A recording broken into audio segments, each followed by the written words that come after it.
dari Joan Balemangi. Shalom pendeta, saya mau bertanya, apakah waktu Yesus bangkit setelah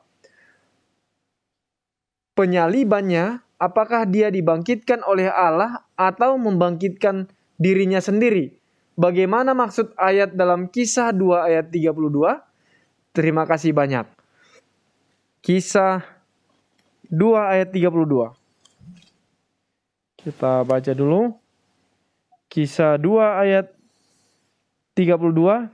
Yesus inilah yang dibangkitkan Allah, dan tentang hal ini kami semua adalah saksi. Silakan pendeta.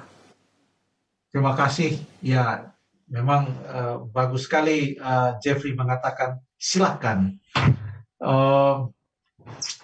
Mungkin Jeff tolong baca juga ayat 24. Jadi bukan hanya ayat 32 ini. Selamat malam Joan Balemangi, Shalom. Ayat 24 coba Jeffrey tolong bacakan juga ayat 24. Ayat 24, Kisah Para Rasul 2 ayat 24.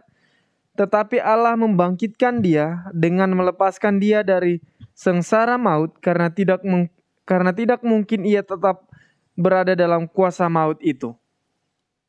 Terima kasih. Bagaimana dengan Kisah pasal yang ketiga ayat yang ke-15? Dibaca juga. 3 ayat 15. Demikianlah ia, pemimpin kepada hidup, telah kamu bunuh, tetapi Allah telah membangkitkan dia dari antara orang mati, dan tentang hal itu kami adalah saksi. Ya, jadi pertanyaannya bagus sekali. Apakah ia dibangkitkan oleh Allah, dan apa artinya ia dibangkitkan oleh Allah? Apakah ia dibangkitkan oleh Bapa atau dibangkitkan oleh Allah? Ya, dibangkitkan oleh Allah, di mana Tuhan Yesus sendiri juga adalah Allah. Lalu Roh Kudus juga adalah Allah. Tapi kita tidak mau sampai berbicara dengan begitu rumit tentang kenyataan yang disampaikan oleh Alkitab yang mungkin sulit untuk diterangkan, tetapi itu adalah kenyataan di mana kita percaya akan Allah, yaitu Bapa, lalu kemudian Anak Yesus Kristus, dan juga Roh Kudus. Siapa yang menciptakan bumi ini, langit dan bumi? Apakah Bapa, ataukah Roh Kudus, ataukah Yesus? Alkitab katakan dalam Kejadian 1 ayat 1, pada mulanya Allah menciptakan langit dan bumi.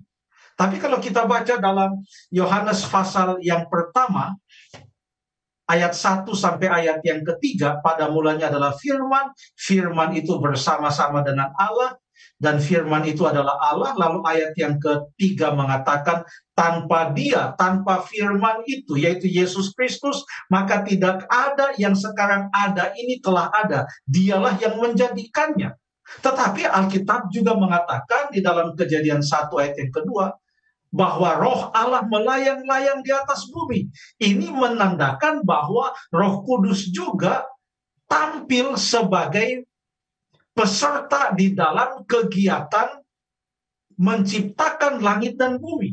Jadi waktu kita katakan pada mulanya Allah menciptakan langit dan bumi, jangan pernah kita lupa bahwa Yesus pun adalah Allah, Roh Kudus adalah Allah, Bapa adalah Allah, Allah menciptakan langit dan bumi, ketiganya ada di dalam proses atau di dalam tindakan untuk menciptakan langit dan bumi.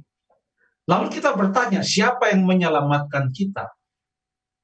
Apakah Bapa, ataukah Anak, yaitu Yesus Kristus, ataukah Roh Kudus? Ada banyak ayat yang menggambarkan kepada kita bahwa rencana keselamatan ini adalah pekerjaan Allah bagi kita. Ada peran Bapa, ada peran Yesus Kristus sebagai Sang Juru Selamat, ada peran Roh Kudus yang menuntun kita untuk menyadari kesalahan kita supaya kita membutuhkan Yesus Kristus.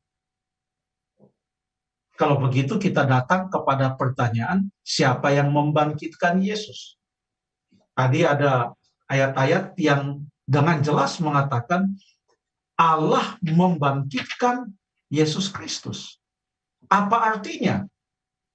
Coba kita baca dulu di dalam Roma pasal yang ke-8 ayat yang ke-11. Roma pasal yang ke-8 ayat yang ke-11. Roma 8. Roma 8 ayat 11, Pendeta. Ya, Dan jika roh Dia yang telah membangkitkan Yesus dari antara orang mati diam di dalam kamu, maka Ia yang telah membangkitkan Kristus Yesus dari antara orang mati akan menghidupkan juga tubuhmu yang fana itu oleh rohnya yang diam di dalam kamu. terima kasih. Artinya Roh Kudus pun ya, mengambil bahagian di dalam kebangkitan Yesus Kristus menurut ayat ini. Sekarang coba kita baca di dalam Lukas 23 ayat 46. Lukas 23 ayat yang ke-46.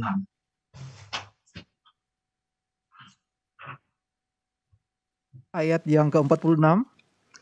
Lalu Ya. Yesus berseru dengan suara nyaring, "Ya Bapa, ke dalam tanganmu kuserahkan nyawaku."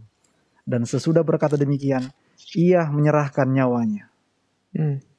Jadi Tuhan Yesus menyerahkan nyawanya. Ini sangat penting. Ia menyerahkan nyawanya. Mengapa ini penting? Karena Yesus sebelum ia mati di atas kayu salib, dia pernah berkata seperti yang tertulis dalam Yohanes 10. Coba kita buka Alkitab kita dalam Yohanes 10 ayat 17 sampai ayat yang ke-18.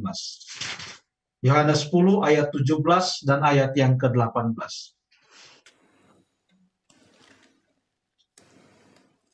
Yohanes 10. Bapa mengasihi aku, oleh karena aku memberikan nyawaku untuk menerimanya kembali. Ini sungguh luar biasa. Aku memberikan nyawaku untuk menerimanya kembali. Coba baca ayat yang ke-18, Jeffrey. Tidak seorang pun mengambil nyawa daripada aku, melainkan aku memberikannya menurut kehendakku sendiri. Aku berkuasa memberikannya dan berkuasa mengambilnya kembali. Inilah tugas yang kuterima dari Bapakku. Ini membuktikan bahwa Yesus itu adalah sumber kehidupan. Betul ia mati, dan betul-betul ia mati. Kalau ia tidak mati, dia tidak bisa menggantikan kita. Kita yang akan mati. Kita yang akan menghadapi maut. Tapi dia telah mengambil maut itu betul-betul. Tetapi ia bisa mengambilnya kembali. Mengambil apa yang ia telah berikan. Jadi ini semua adalah kenyataan yang disampaikan oleh firman Tuhan, oleh Alkitab. Terima kasih.